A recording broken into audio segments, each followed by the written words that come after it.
सबसे पहले हम लोग क्या पढ़ रहे थे, लैंगिक जनन कितने प्रकार के होते हैं ना, जिसमें कि मुकुलन, विखंडन, पूर्ण जनन, बीजाणु जनन पढ़े थे। अब हम पढ़ेंगे पौधे में कायिक प्रवर्धन। ठीक है, क्या पढ़ेंगे? पौधे में कायिक प्रवर्धन, यानी कि पौधे में जो कायिक प्रवर्धन होता है वो कैसे होता है। जनन की वह विधि जिसमें पादप, मतलब पादप का मतलब होता है पेड़ पौधा। ठीक है, पेड़ पौधा को क्या बोलते हैं? पादप जगत। ठीक है, पादप शरीर का कोई कायिक या वर्धी भाग जैसे जड़, तना, पत्ती आदि क्या होता है, उससे विलग होकर परिवर्धित होकर नए पौधे का निर्माण करता है, उसे ही कायिक प्रवर्धन कहते हैं।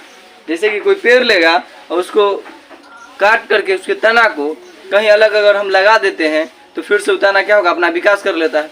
तो क्या कहलाता है? कायिक प्रवर्धन। क्या कहलाता है? कायिक प्रवर्धन। समझ में आया? वही बात ने इसमें बोला है, जो जनन की वह विधि जिसमें पादप मतलब पेड़ पौधे शरीर का कोई कायिक या वर्धी भाग जैसे कि जड़, तना या पत्ती आदि उससे विलग होकर परिवर्धित होकर नए पौधे का निर्माण करता है, उसे क्या बोलते हैं? कायिक प्रवर्धन कहते हैं। 10 बजे आप फूल देखा है, अगर तना कहीं पर तोड़ करके लगा देना हो जाएगा।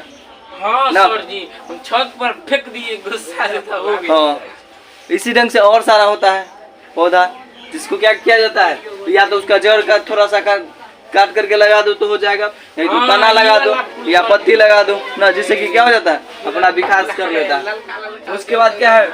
उत्तक संवर्धन। उत्तक संवर्धन में क्या होता है? उत्तक संवर्धन में जब कोई पौधा होता है उसके भाग को काट करके किसी एक जगह अलग लगा दिया जाता है, लगाने के बाद उसमें एक गांठ की तरफ मिट्टी से बना करके छोड़ दिया जाता है।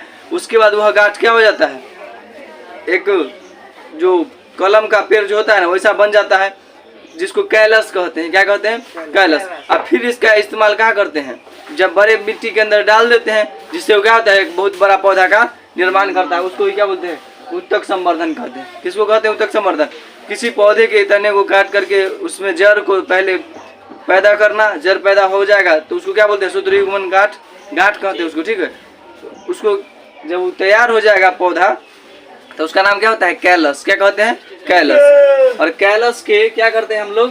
कैलस को जमीन के अंदर फिर डाल देते हैं, और जमीन के अंदर डालने के बाद क्या होता है, वह एक बड़ा पौधा बन जाता है। यही क्या कहलाता है? उत्तक संवर्धन। क्या कहलाता है? उत्तक संवर्धन। उसके बाद है क्या? लैंगिक जनन। लैंगिक जनन लिखा चुके थे पहले, जो जनन की उस विधि को जिसमें दो या भिन्न लिंग अर्थात नर एवं मादा भाग लेता है, लैंगिक जनन कहलाते हैं। पता है कि ना? नर और मादा भाग लेता है उसको क्या बोलते हैं? लैंगिक जनन। उस दिन की क्लास में भी बताए थे ना।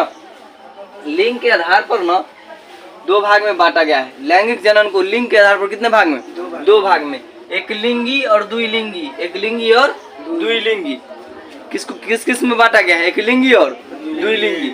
अब ध्यान से समझना, एक लिंगी क्या होता है और द्विलिंगी क्या होता है, क्योंकि एग्जाम में यहाँ से क्वेश्चन आता है।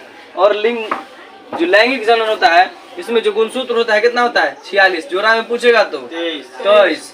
ठीक है, गुणसूत्र को अंग्रेजी में क्रोमोसोम भी कहते हैं। क्या कहते हैं? क्रोमोसोम कहते हैं। यह डीएनए और प्रोटीन का बना होता है। यह केंद्रक में होता है, कोशिका के केंद्रक में होता है मौजूद। समझ गया? लिंग के आधार पर एक लिंगी और द्विलिंगी में बांटा गया है। समझते हैं कि लिंगी क्या होता है? जैसे कि मेढक, मछली, मनुष्य, कबूतर, मनुष्य 2 बार हो गया। मेढक, मछली, मनुष्य, कबूतर, घोड़ा, बंदर, तरबूज आदि, इसमें क्या होता है? एक लिंगी होता है। क्या होता है? एक लिंगी। लिंग के आधार पर जनन को कितने भाग में बांटा गया है? लैंगिक जनन को 2 भाग में, एक लिंगी और द्विलिंगी। वह ऐसा जीव जिसमें सिर्फ एक लिंग हो, स्पेशल हो, अलग अलग सब हो। क्या हो? जैसे कि नर और मादा जिसमें अलग रहता है वो एक लिंगी कहलाता है। जिसमें नर और मादा अलग रहता है वो क्या कहलाता है? एक लिंगी। जैसे कि कबूतर, मेढक हो गया, मनुष्य हो गया, इसमें नर और मादा क्या होता है? मेल एंड फीमेल दोनों क्या होता है? अलग होता है, तो उसको क्या बोलते हैं? एक लिंगी। लेकिन कुछ जीव ऐसे भी होते हैं जिनमें कि नर और मादा एक ही समूह में, मतलब एक ही विशिष्ट, मतलब एक ही भाग में क्या होता है?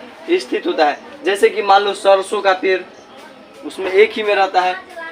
गुड़हल, केचुआ देखा है ना, मेल एंड फीमेल दोनों एक के रहता है, एक ही में रहता है। उसका कृमि, हाइड्रा आदि में क्या होता है? नर एवं मादा एक ही विशिष्ट में मौजूद होता है। ऐसे जीव को द्विलिंगी भी कहते हैं। इसको क्या कहते हैं? द्विलिंगी कहते हैं, या उभयलिंगी इसी को कहते हैं। द्विलिंगी का ही नाम क्या है? उभयलिंगी, या इसको अंग्रेजी में बाइसेक्सुअल कहते हैं। क्या कहते हैं? बाइसेक्सुअल। या हार्मोफ्रोडाइट कहते हैं, हार्मोफ्रोडाइट भी कहते हैं इसी को, इसी का नाम है। वो ऐसे एग्जाम में क्वेश्चन आता है जो निम्नलिखित में कौन एकलिंगी है, या बाइसेक्सुअल है, या उभयलिंगी है, या हार्मोफ्रोडाइट है। हालांकि नहीं पूछता है बाइसेक्सुअल, उभयलिंगी है या द्विलिंगी में से कोई पूछ लेगा।